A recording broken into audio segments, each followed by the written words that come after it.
Romanos capítulo 3, vamos a leer a partir del versículo 27 hasta el final del capítulo. ¿Dónde pues está la jactancia? Pregunta Pablo. Queda excluida.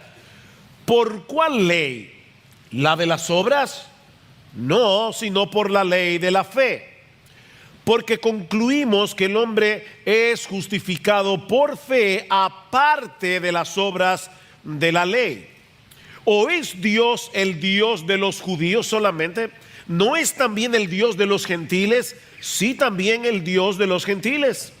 Porque en verdad Dios es uno, el cual justificará en virtud de la fe a los circuncisos, es decir, a los judíos, y por medio de la fe a los incircuncisos, es decir, a todos nosotros. ¿Anulamos entonces la ley por medio de la fe? De ningún modo. Al contrario, confirmamos la ley. A todos nosotros nos pasa algo curioso, o a la mayoría de nosotros. Y es que todos tenemos una idea de cómo el hombre debería comportarse, y al mismo tiempo nosotros sabemos que no nos comportamos como deberíamos. ¿Te pasa eso?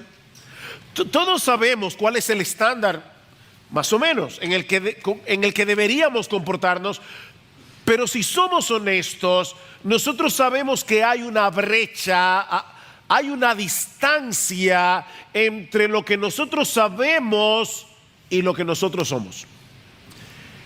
Y lo mismo le pasa a los cristianos. De hecho, probablemente a los cristianos más que a nadie, porque nosotros tenemos la palabra de Dios, nosotros tenemos el Nuevo Testamento que nos explica no solamente en qué consiste el Evangelio, sino también cómo se supone que deberíamos vivir todos aquellos que hemos abrazado el Evangelio de la gracia de Dios en Cristo por medio de la fe. Pero hay una distancia entre una cosa y la otra. Y lo que hacen los autores del Nuevo Testamento es ayudarnos a cerrar esa brecha. Es en eso que consiste, mis hermanos, la santificación progresiva. Es cerrar esa brecha entre lo que deberíamos ser y lo que nosotros somos. Y eso es precisamente lo que nosotros vemos en los versículos que vamos a estudiar en la mañana de hoy, continuando con nuestra serie de exposiciones en la carta de Pablo a los romanos. La semana pasada estuvimos considerando los versículos 21 al 26 y veíamos cuál es el dilema que el Evangelio resuelve. Y el dilema básicamente es este: Dios es justo y por lo tanto, como un juez justo, Él debe condenar a los culpables y absolver a los inocentes. El problema es que en el mundo entero no hay nadie que sea inocente. ¿Cómo puede Dios en su tribunal absolver a pecadores culpables, declararlos inocentes y aún así mantener intacta su justicia? Ese es básicamente el dilema del Evangelio. ¿Cómo puede un Dios justo, absolutamente justo, perfectamente justo, perdonar a pecadores injustos y seguir siendo justo?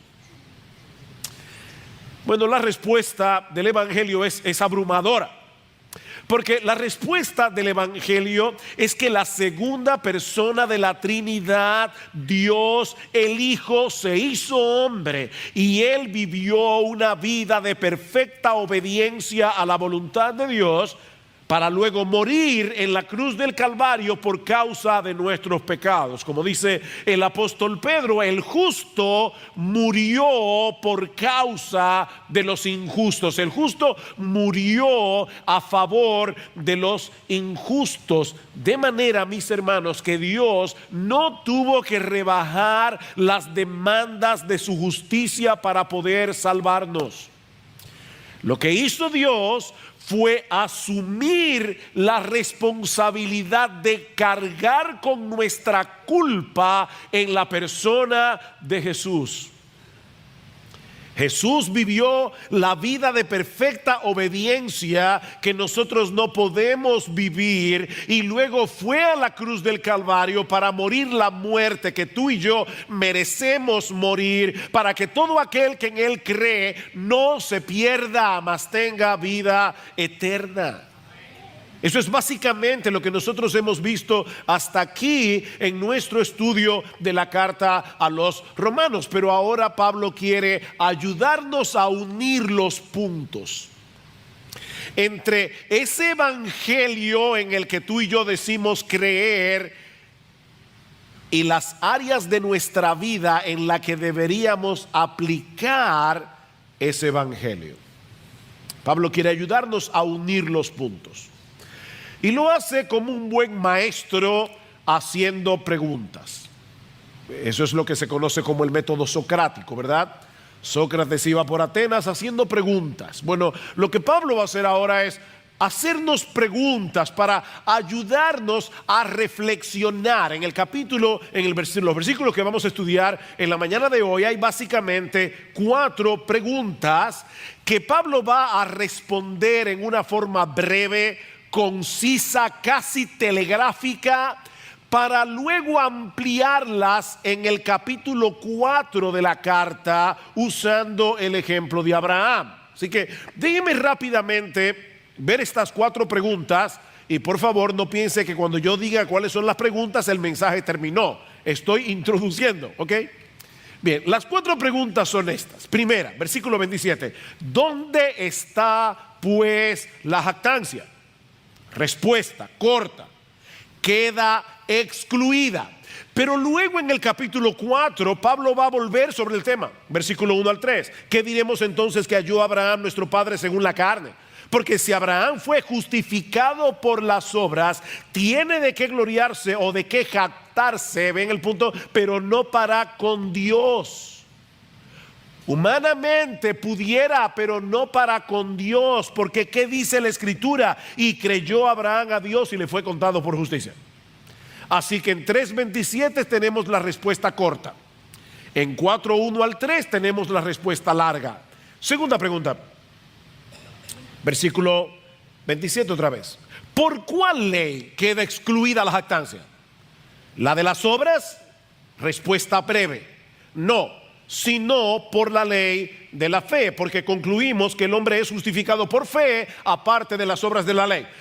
Pero cuando vamos al capítulo 4 veremos que Pablo vuelve a responder esta pregunta, pero mucho más ampliamente, desde el versículo 4 hasta el versículo 8. La misma pregunta. Tercera pregunta: ¿es Dios el Dios de los judíos solamente? ¿No es también el Dios de los gentiles? Pablo responde la pregunta en los versículos 29 y 30 del capítulo 3. Pero luego en el capítulo 4 vuelve y amplía la pregunta en los versículos 9 al 12. ¿Ven la concatenación? Luego en el capítulo 3 viene la cuarta pregunta. ¿Anulamos entonces la ley por medio de la fe? Respuesta corta: de ninguna manera. Respuesta larga. Capítulo 4 de Romanos, versículos 13 hasta el final, donde Pablo nos muestra la perfecta armonía que hay entre la ley y la fe. Así que en la mañana de hoy vamos a quedarnos en las respuestas cortas, lo que no quiere decir que el mensaje va a ser corto. Son las respuestas de Pablo que son cortas, no el sermón mío. La semana que viene, si el Señor lo permite, vamos a ver todo el capítulo 4. ¿Ok? Así que vamos a ver las respuestas cortas hoy, las telegráficas. Vamos a ver las respuestas largas la semana que viene. Bien, primera pregunta, versículo 27. ¿Dónde está pues la jactancia? Si esto es el evangelio, lo que vimos la semana pasada, ¿dónde está la jactancia? Y Pablo dice, respuesta: queda excluida. Es decir, si la justicia que tú y yo necesitamos para ser aceptados delante de Dios, Él mismo tuvo que proveerla por medio de la fe en Jesucristo gratuitamente por su gracia, como vimos la semana pasada, entonces ¿hay algo de lo que los cristianos podamos jactarnos? No, dice Pablo, porque nuestra salvación depende de Dios, de principio a fin. Ahora, ¿por qué Pablo quiere traer a colación en este momento de la carta este asunto de la jactancia? Probablemente por dos razones. En primer lugar, porque él sabía por experiencia personal que la incredulidad es una consecuencia de la jactancia. El diccionario de la Real Academia para los niños, hoy yo quiero que los niños entiendan esto y se lo voy a ilustrar de varias maneras, niños, así que pongan mucha atención. El diccionario de la Real Academia define jactarse como alabanza propia, darse bombo a uno mismo, alabanza propia, desordenada y presuntuosa. Esa es una palabra grande, dominguera, pero lo que significa es que tú te estás alabando por algo de lo que no deberías alabarte. Eso es jactarse.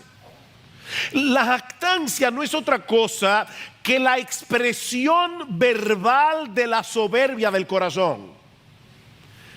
Es la manifestación visible y palpable de nuestro orgullo interno, de la soberbia que tú y yo tenemos en el corazón.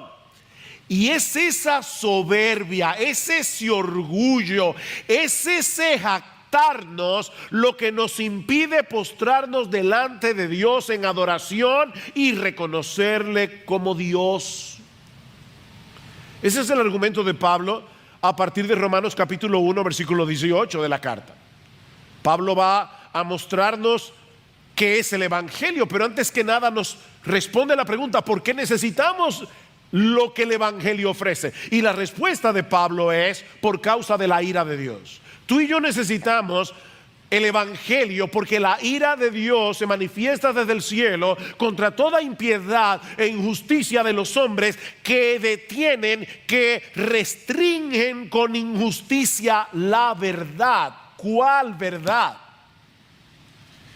Que Dios ha dejado evidencias suficientes de sí mismo en toda su creación para que los hombres tengan que llegar a la conclusión de que existe un creador delante del cual debemos postrarnos. Su eterno poder, dice Pablo, su divinidad se han visto con toda claridad, siendo entendidas por medio de lo creado. Ahí están las huellas de Dios por todas partes. Los que leyeron la novela famosa de Daniel Defoe, Robinson Crusoe. Crusoe es un apellido, no es si cruzó o no cruzó. Daniel Defoe escribió Robinson Crusoe. Y una de las partes más emocionantes de la novela es que Robinson está en la playa pensando que está en la isla él solo hasta que descubre una huella de un pie humano. Y a partir de ese momento Robinson Crusoe comienza a sentir un delirio de persecución. Él sabe que no está solo y se pregunta: ¿la persona que está aquí en la isla es amigo o enemigo? Bueno, lo que Pablo está diciendo es que en la playa de la creación Dios ha dejado suficientes huellas como para dejar al hombre sin excusa por causa de su incredulidad. El hombre ha decidido desechar toda esa evidencia para no tener que postrarse ante Dios. De manera, dice Pablo, que no tienen excusa. Es una deshonestidad intelectual. Eso es lo que Pablo está diciendo. La incredulidad es una deshonestidad intelectual que lleva al hombre a restringir la verdad. Pues aunque conocían a Dios, no le honraron, no le glorificaron como a Dios, ni le dieron gracia. ¿Ven el problema? El hombre prefiere ir en contra de la evidencia antes que postrarse en adoración y gratitud delante de Dios. No queremos reconocer que Él es más grande que nosotros. No queremos reconocer que dependemos en todo de Él. No queremos reconocer que le debemos en todo obediencia y gratitud. No queremos. Ese es el fruto del orgullo humano. Queremos toda esa admiración para nosotros mismos, en vez de tener que reconocer nuestra dependencia de la misericordia de Dios. Ese es el problema del hombre. Pablo va a decir más adelante en ese mismo capítulo 1 de Romanos que los hombres cambiaron la verdad de Dios por la mentira, escuchen, y adoraron y sirvieron a la criatura antes que al Creador. ¿Ven el problema? Y luego en el versículo 30, describiendo los pecados que surgen de esa condición, Pablo menciona: son insolentes, son soberbios, son jactanciosos. O para decirlo mejor, somos insolentes, somos soberbios, somos jactanciosos. El incrédulo puede poner muchísimas excusas para no aceptar el evangelio. Las iglesias están llenas de hipócritas. ¿De verdad? ¿Ese es tu problema? Pues ven y únete al club, porque tú eres un hipócrita también. Todos nosotros somos hipócritas en recuperación. No, mi amigo, no te engañes a ti mismo. Ese no es tu problema. No es por esa razón que tú no te conviertes a Jesús. Es por el orgullo de tu corazón. Reconocer que no tenemos justicia propia y que tenemos que aceptar humildemente la justicia que viene de Dios por medio de la fe en Jesucristo es absolutamente inadmisible para una persona que se cree ser Dios. Y Pablo lo sabía, porque esa era la condición de su corazón antes de ser cristiano. Escuchen cómo Pablo describe su proceso de conversión en Filipenses capítulo 3. Pablo dice: si alguno piensa que tiene de qué confiar en la carne, yo más. Me parece orgulloso, ¿verdad? Pero lo que Pablo está diciendo es: ¿de verdad tú crees que tu jactancia está justificada por tus méritos humanos?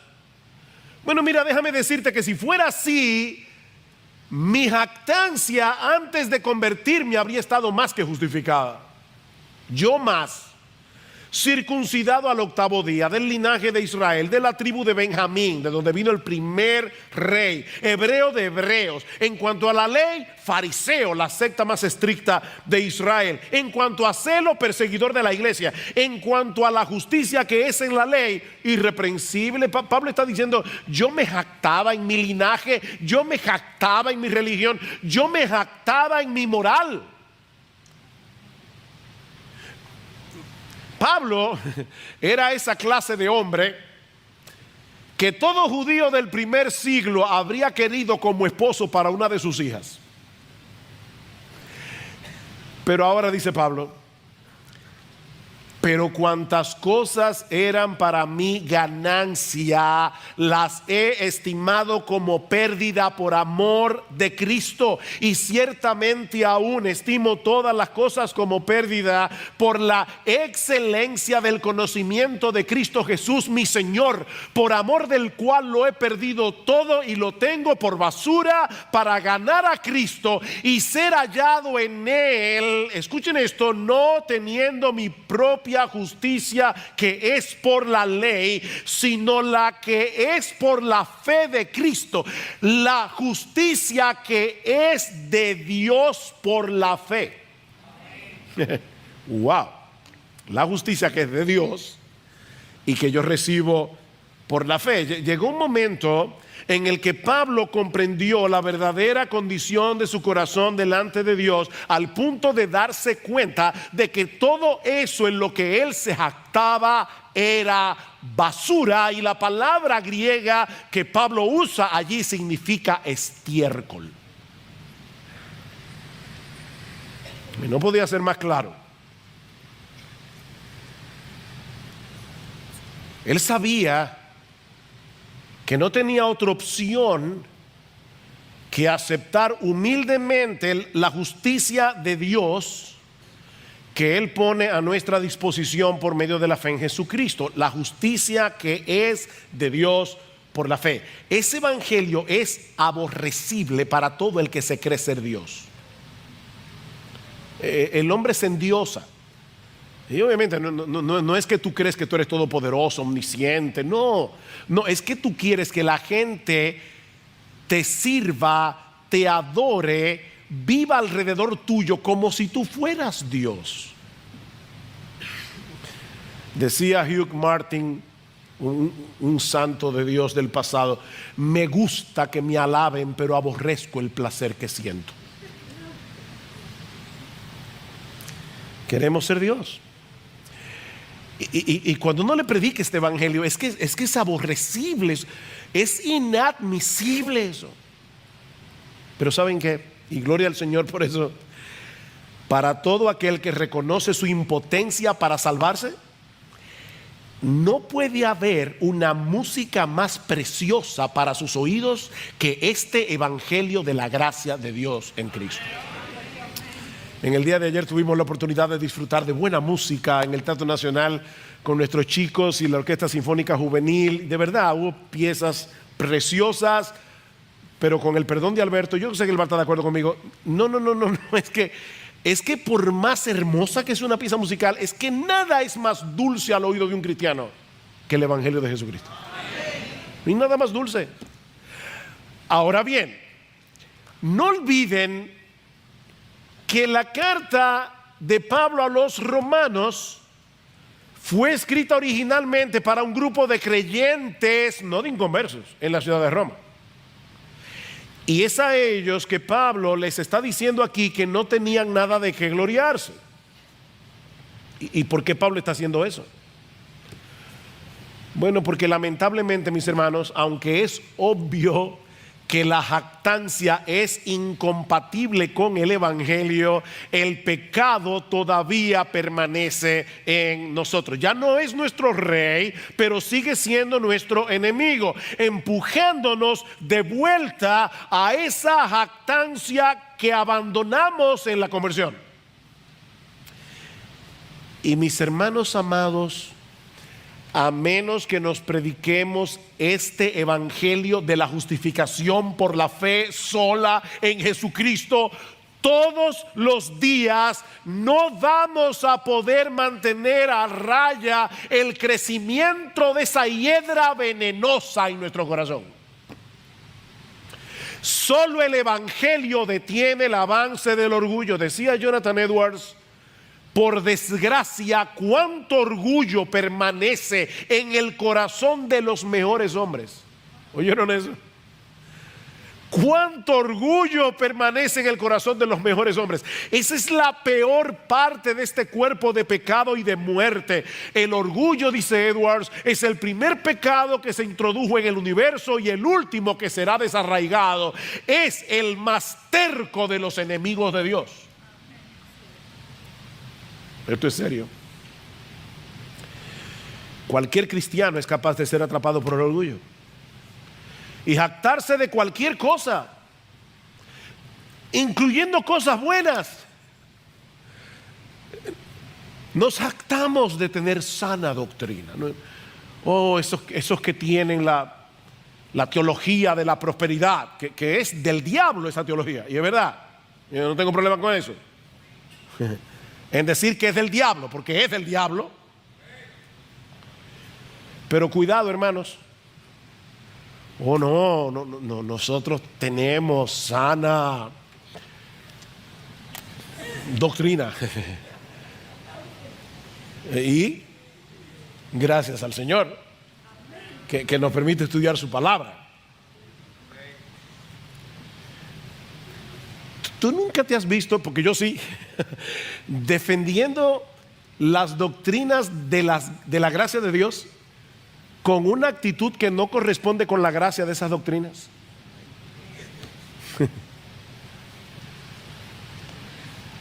¿Nunca te has sentido superior a otras personas? ¿Por alguna razón? La razón por la que Pablo está escribiendo esto aquí es porque Pablo sabía que en Roma había problemas. Había problemas entre los judíos y los gentiles. Había problemas entre los fuertes y los débiles, Romanos 14. Había problemas. Y ese problema lo producía el orgullo, la jactancia. El orgullo, mis hermanos, está ahí al acecho, esperando para darnos el zarpazo. Así que no pienses ni por un momento que por el hecho de ser cristiano ya tú no estás expuesto a caer en ese pecado. Déjame hacerte una pregunta. ¿Cómo tú sueles reaccionar cuando alguien te ofende? Y yo creo que esa es la prueba de fuego del orgullo. Sea que la ofensa haya sido real o que tú creas que te ofendieron, porque muchas veces nosotros nos sentimos ofendidos sin razón. Pero sea con o sin razón, ¿cómo tú reaccionas cuando te sientes ofendido? Por favor, piénsalo en tu conciencia ahora mismo.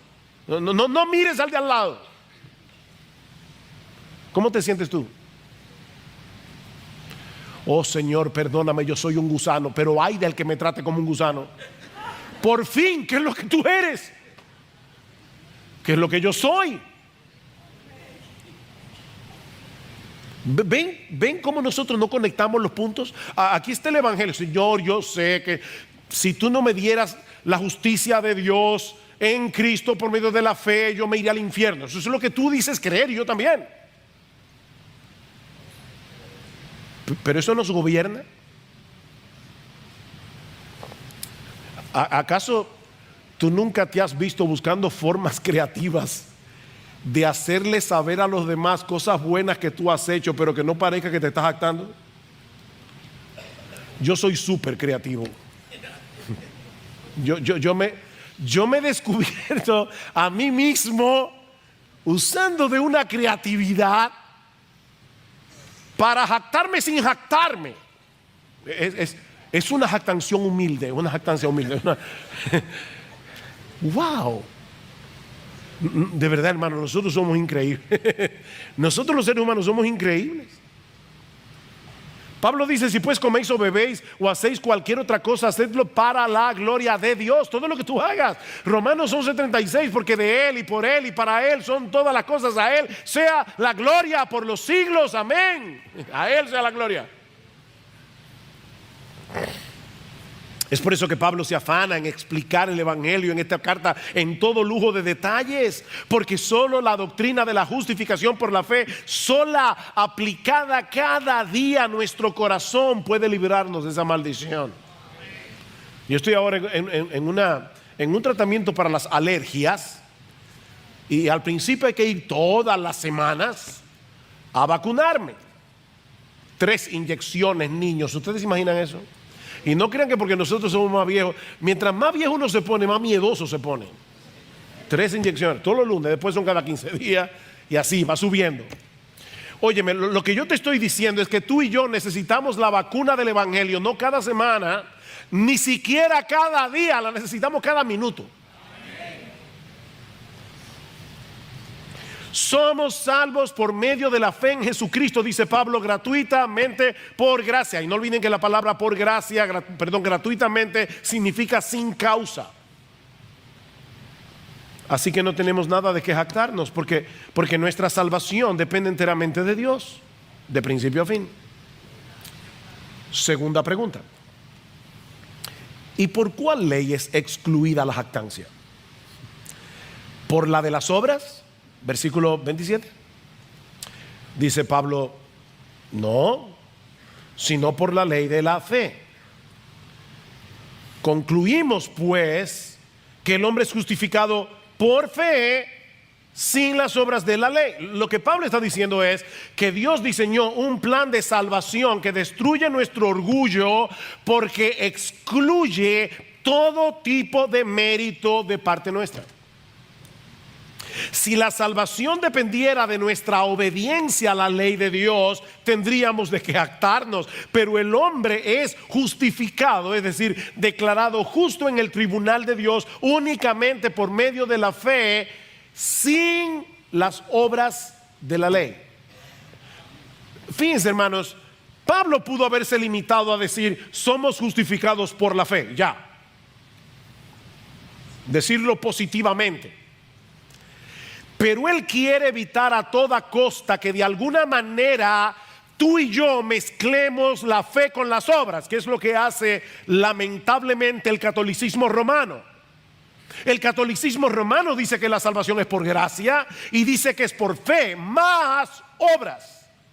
Y Pablo está precisamente evitando ese error. Pablo está diciendo: no mezcles las obras con la fe. Es por fe para que sea por gracia, sin las obras de la ley. En otras palabras, nuestras obras no juegan ningún papel en este asunto. Y Pablo lo va a explicar en el capítulo 4, versículo 4. Ahora bien, al que trabaja, el salario no se le cuenta como favor o como gracia, sino como deuda. A ti no te dice el contable de tu empresa: te tengo un regalo. Ah, sí, mira tu sueldo. Espérate, ¿eso no es un regalo? Yo me lo gané. Yo trabajé el mes entero para que tú me dejes ese cheque. Entonces Pablo está diciendo aquí: al que trabaja, el salario no se le cuenta como gracia, es una deuda. Mas al que no trabaja, sino que cree en aquel que justifica al impío, no al bueno. Padres, no le digan a sus hijos que Dios los va a amar si se portan bien. Dios nos ama en Cristo, no por portarnos bien.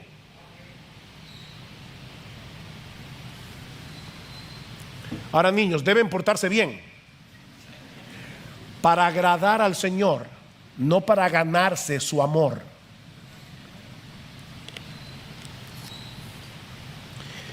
Al que no trabaja, pero cree en aquel que justifica al impío, su fe le es contada, y ese es un término contable. Su fe le es imputada, cuando es puesta en tu cuenta. Eso es lo que Pablo está diciendo: por medio de la fe. Si mezclamos las obras con la fe, vamos a terminar minando el evangelio y encontrando alguna razón para jactarnos y sentirnos superior a los demás, que era lo que pasaba en Roma con los judíos creyentes. Sí, somos todos creyentes, pero yo pertenezco al pueblo escogido.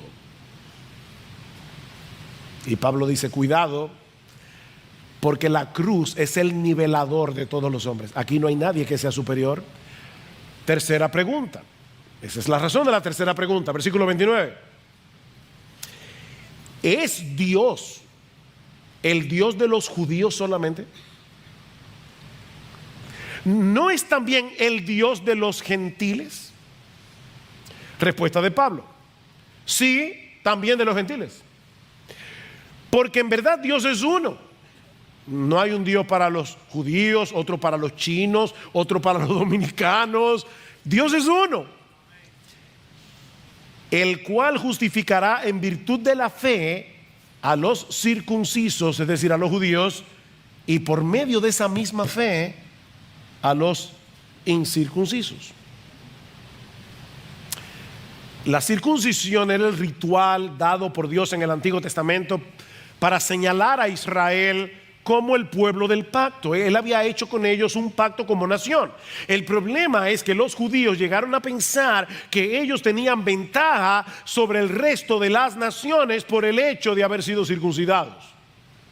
De hecho, un rabino del primer siglo o de esa época decía que Abraham estaba en las puertas del infierno para impedir que llegara al infierno ningún judío circuncidado.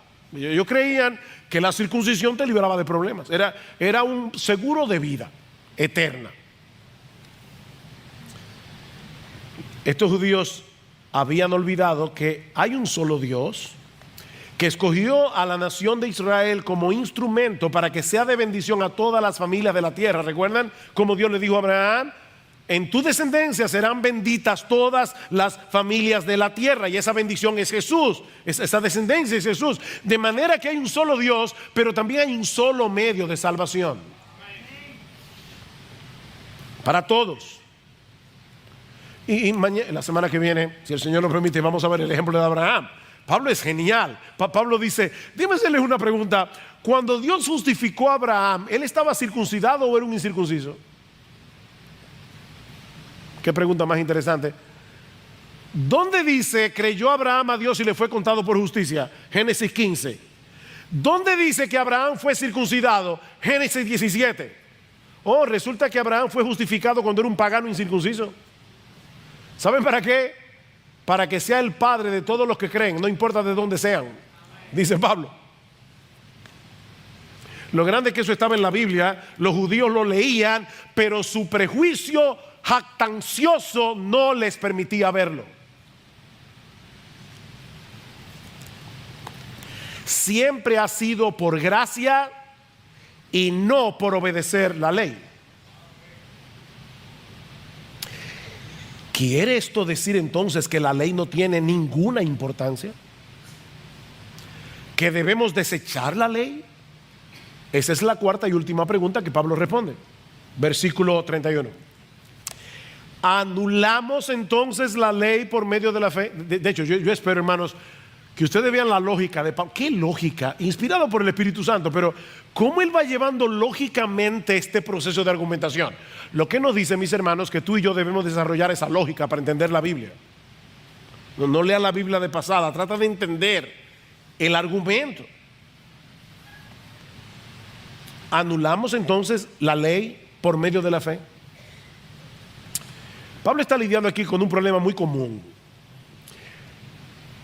Todos nosotros solemos llegar a conclusiones apresuradas cuando vemos dos verdades que no conectan en nuestra mente.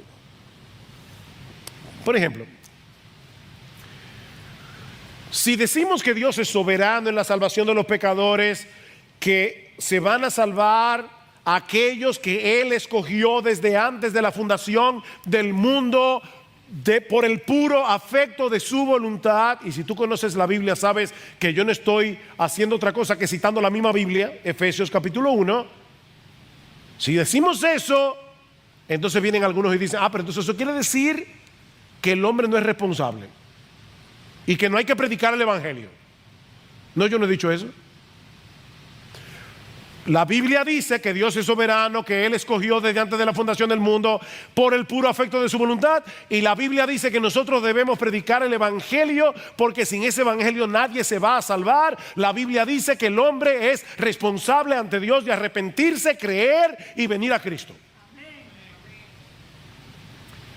Pero pastor, yo no entiendo eso, ni yo tampoco.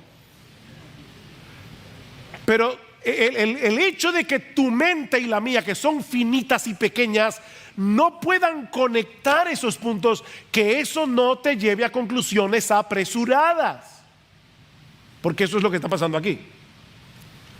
Como ya Pablo ha dicho, que nadie será justificado por guardar la ley, y que el hombre es justificado por fe sin las obras de la ley. Algunos dijeron, o sea, Pablo, tú estás diciendo que debemos desechar la ley. No, yo no he dicho eso. ¿Qué dice Pablo? De ningún modo. Al contrario, dice Pablo, confirmamos la ley.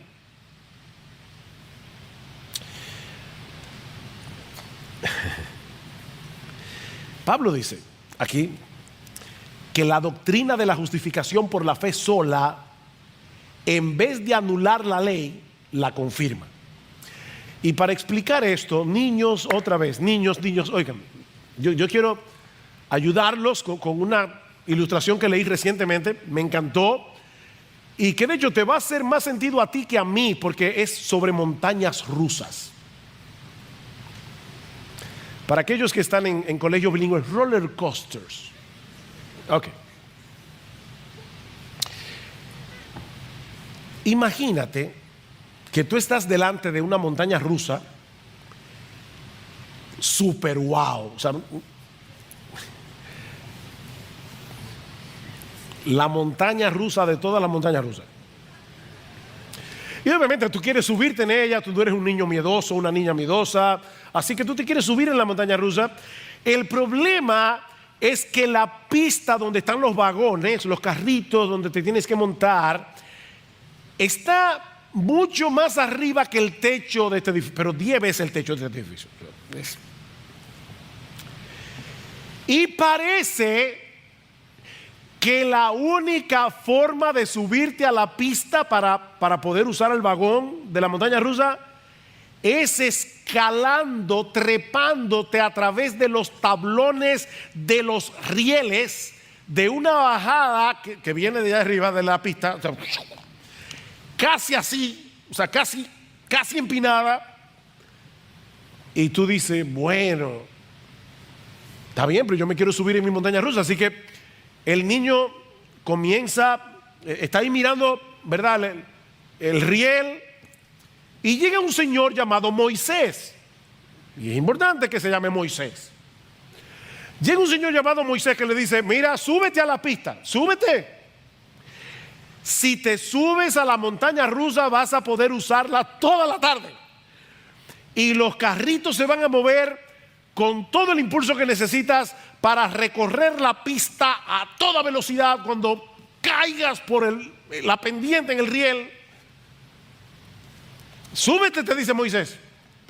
Así que tú comienzas a subir por los rieles poco a poco, pero está siendo difícil porque los rieles no se diseñaron como escalera. Es para que corra el vagón. Pero cuando tú tienes más o menos, no has subido ni siquiera aquí del púlpito, hay otro señor que se llama Pablo. Y Pablo te dice, ey, no hagas eso.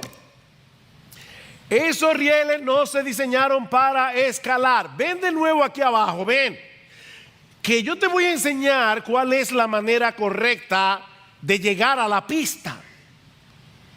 No, pero es que Moisés, el Señor Moisés, me dijo que para subirme en la pista, esa es, yo tengo que subir allá arriba. Esa es la ley de la montaña rusa. Y ahora tú me estás diciendo que Moisés se equivocó. No, le dice el señor Pablo. Eso no es lo que yo estoy diciendo. Moisés tiene razón. Si no te subes a la pista, no vas a poder usar la montaña rusa. Pero yo quiero enseñarte cuál es la única manera en que tú vas a poder hacer lo que te dijo el Señor Moisés. Entonces tú le crees a Pablo, bajas abajo y Pablo te dice, ven, mira, déjame ponerte este arnés, algo aquí para ayudarte, ponerte seguro. ¿Tú ves ese hombre que está ahí en la cabina, en la grúa? Ok, si tú confías en ese hombre, él te va a llevar a través del arnés, te va a subir a la pista y vas a poder comenzar a rodar. Tú dices, está bien, yo voy a confiar. Te ponen el arnés, subes a la pista y tú bajas, pero a millón. Pero en un momento dado, el carrito comienza a subir una pendiente y baja la velocidad y te da chance a mirar. Y oh, sorpresa, te encuentras con el señor Moisés y el señor Pablo con el hombro, la mano echada en el hombro, hablando como dos buenos amigos, porque ellos no son enemigos, son buenos amigos. Los dos están diciendo la verdad. ¿Ven cuál es el punto?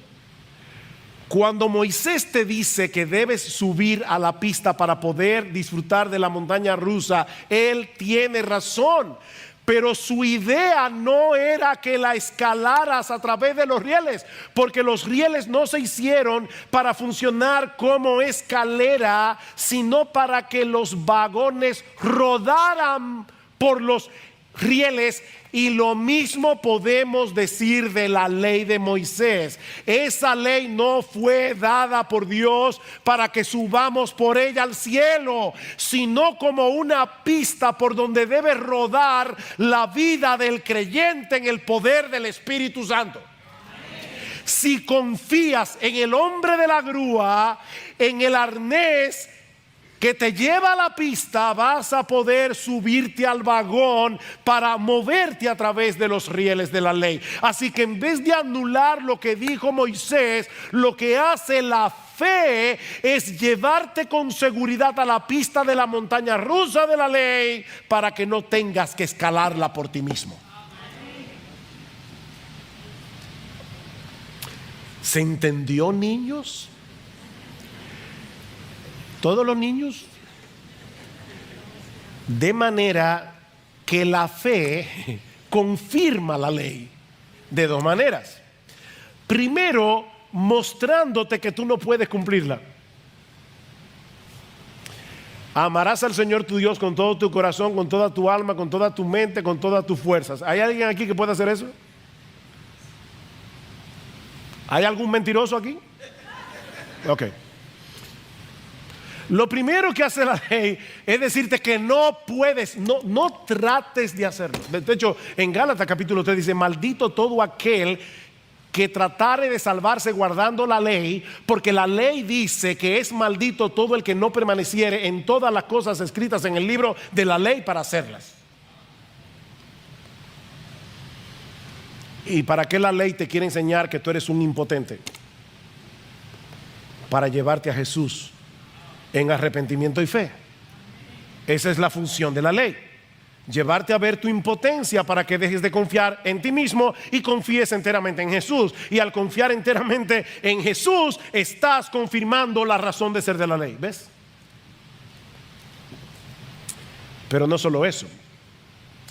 Cuando vienes a Cristo confiando únicamente en Él para tu justificación, Él no solo te perdona y te transforma, sino que te da su Espíritu Santo, de modo que ahora puedas andar en obediencia a los mandamientos de Dios, no para ganarte su favor a través de tu obediencia, sino movido por el amor a Dios, sabiendo que ya fuiste perdonado gratuitamente por gracia.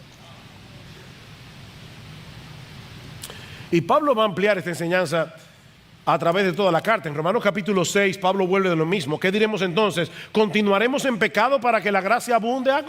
¿Cómo es? Otra vez aquí está el individuo que trata de no sabe conectar los puntos.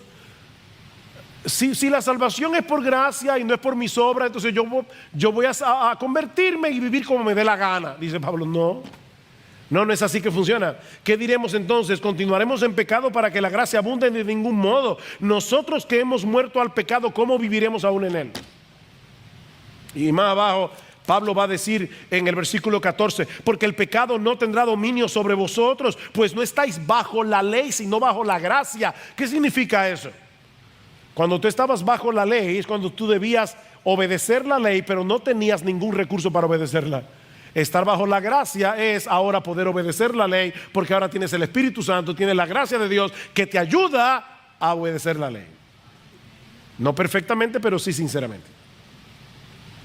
Romanos capítulo 8, y estoy escogiendo textos. En Romanos 8 dice Pablo, versículo 2: porque la ley del Espíritu de vida en Cristo Jesús te ha libertado de la ley del pecado y de la muerte, la justicia de Cristo. Pues lo que la ley no pudo hacer, ya que era débil por causa de la carne, es decir, la ley no te pudo llevar a obedecer a Dios, no porque la ley fuera defectuosa, sino porque tú y yo somos defectuosos. Pues lo que la ley no pudo hacer, ya que era débil por causa de la carne, Dios lo hizo. Oh, mi hermano, oye eso, Dios lo hizo. ¿Cómo? Enviando a su propio Hijo en semejanza de carne de pecado, como hombre, y como ofrenda por el pecado, condenó al pecado en la carne. Wow. ¿Sabes para qué? Versículo 4: para que el requisito de la ley se cumpliera en nosotros, que no andamos conforme a la carne, sino conforme al Espíritu. Para que el vagón pueda bajar ahora, porque no eres tú que lo estás empujando, es el Espíritu de Dios. En matemática decimos: el orden de los factores no altera el producto. Bueno, en el Evangelio el orden de los factores sí altera el producto. Sí altera el producto. No podemos tratar de ganarnos el favor de Dios por nuestra obediencia a la ley. No hagas eso. Eso es tratar de subir a la pista de una montaña rusa que se encuentra a 1000 kilómetros de distancia, subiendo por unos rieles sumamente empinados, que no fueron diseñados como escalera. Más bien venimos a Cristo en nuestra impotencia, confiando únicamente en Él, en su obra de salvación. Él cumplió perfectamente la ley en nuestro lugar. Él pagó el precio de nuestra redención. Él recibió sobre sí mismo la ira de Dios que tú y yo merecemos por causa de nuestros pecados. En otras palabras, Él lo hizo todo. Tú no hiciste nada, ni yo tampoco. Nada, nada. Óyeme, que tú y yo, en cuanto a la salvación, somos un cero a la izquierda. Nada. Y si venimos a Él por la fe, Él nos dará su Espíritu Santo para que podamos movernos dentro de los rieles de la ley en un tipo de obediencia que surge del amor, no del temor. ¿Ven? La Biblia dice que nosotros obedecemos la ley por amor, no para ser amados. No, sino porque sabemos que somos amados. Y por eso obedecemos la ley. El amor y la ley van de la mano. Oigan lo que dice Pablo en Romanos capítulo 13 versículo 10. El amor no hace mal al prójimo, por tanto el amor es el cumplimiento de la ley. ¿Y por qué Pablo dice que el amor es el cumplimiento de la ley? Porque el que ama no va a querer hacerle daño al otro, va a cumplir la ley a favor del otro, ni va a querer ofender a Dios. Es el amor, ¿verdad? Ok, ¿de dónde viene el amor? Es un fruto del Espíritu, dicen Gálatas. El amor es un fruto del Espíritu. Gálatas 5:22. El cual viene a nuestras vidas, el Espíritu, cuando depositamos nuestra fe en Jesús. De manera que la ley no anula la fe no anula la ley. ¿Ven? La confirma. ¿Dónde está pues la jactancia? ¿Hay alguien aquí que tenga algo de qué jactarse?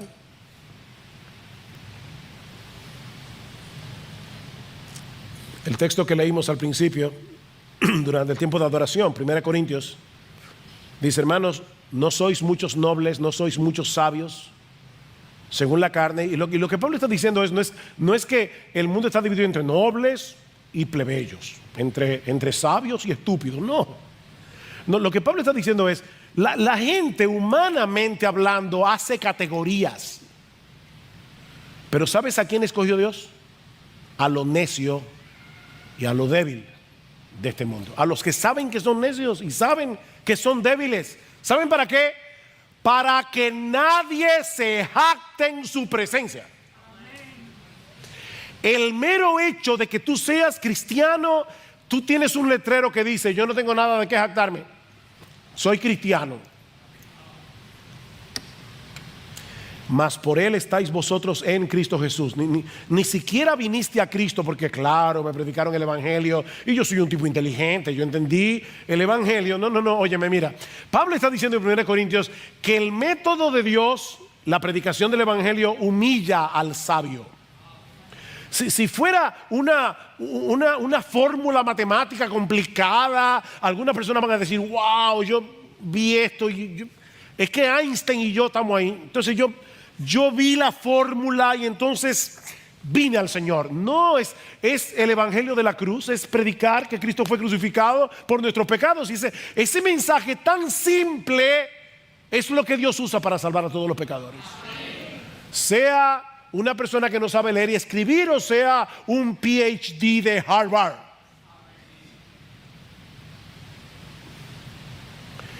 Para que nadie se jacte en su presencia. Mas por Él estáis vosotros en Cristo Jesús, el cual nos ha sido hecho por Dios sabiduría, justificación, santificación y redención, para que, como está escrito, el que se gloría, gloríese en el Señor. No tenemos nada de qué gloriarnos en nuestra salvación. Pastor, y ahora que somos salvos, ¿hay algo de qué gloriarnos cuando avanzamos en santidad o cuando damos frutos para Dios? Mira, el otro día yo fui a predicar el evangelio en un sitio bien difícil y se burlaron de mí, pero ahí estaba yo enfrentando la muerte.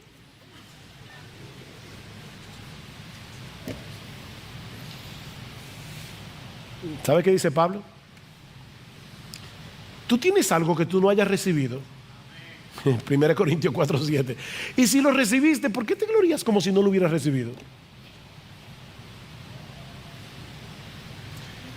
Porque por gracia sois salvos por medio de la fe, Efesios 2. Y esto no de vosotros, pues es don de Dios, no por obras, para que nadie se gloríe. El problema es que muchos evangélicos dejan el texto ahí, pero el texto sigue. Porque somos hechura suya, creados en Cristo Jesús para buenas obras, las cuales Él preparó de antemano para que anduviésemos en ella. Él te puso el riel, te dio la gasolina y te subió en el vagón. ¿De qué tú te estás gloriando?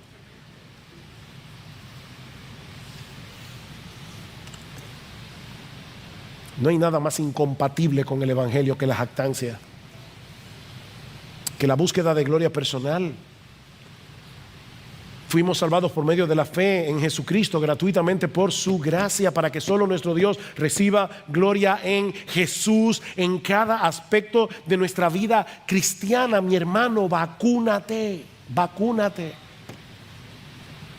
Recuerda hasta este evangelio de la justificación por la fe sola, cada día. Y transita seguro y gozoso en los rieles de la ley moral de Dios, dependiendo del Espíritu Santo por la fe, sabiendo que ya fuiste perdonado por gracia, sin causa, que tú no estás tratando de probar nada por medio de tu obediencia. ¿Qué impacto tan profundo produciría en la iglesia, verdad? Si todos y cada uno de sus miembros se aplicaran este evangelio de la justificación por la fe cada día. No habría ofensa imperdonable. Se acabaría eso en la iglesia. Es que, pastor, es que lo que me hicieron, ¿a quién? ¿A quién? De verdad, si nosotros aplicamos este evangelio, no habría ofensas imperdonables en la iglesia. Ningún servicio sería demasiado bajo, porque nadie se sentiría superior a los demás. Todos serían bienvenidos en la iglesia, todos. La gente se sentiría bienvenida, no importa si tiene o no tiene dinero, no importa el color de su piel, no importa su raza, no importa su nacionalidad, no importa los estudios o los no estudios que no tenga o tenga. Porque es el orgullo lo que nos separa de los demás, lo que nos hace sentir exclusivos.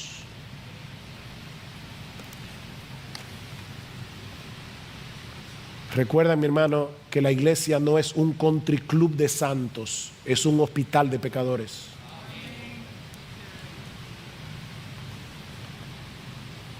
Y si tú estás aquí sin Cristo en esta mañana, mi amigo, deja de seguir confiando en aquello de lo que te jactas, sea lo que sea, y ven humillado a los pies del Señor, clamando por misericordia, confiando únicamente en la justicia que Él nos provee de pura gracia por medio de la fe en Jesucristo. Mi amigo, no sigas tratando de subirte a la pista, escalando esos rieles de la ley en tus propias fuerzas, porque no vas a poder. Acepta por la fe la gracia de Dios en Cristo, acógete a esa gracia. Y en esta misma hora, ahora mismo, dice este libro, dice Dios en este libro, todos tus pecados serán perdonados.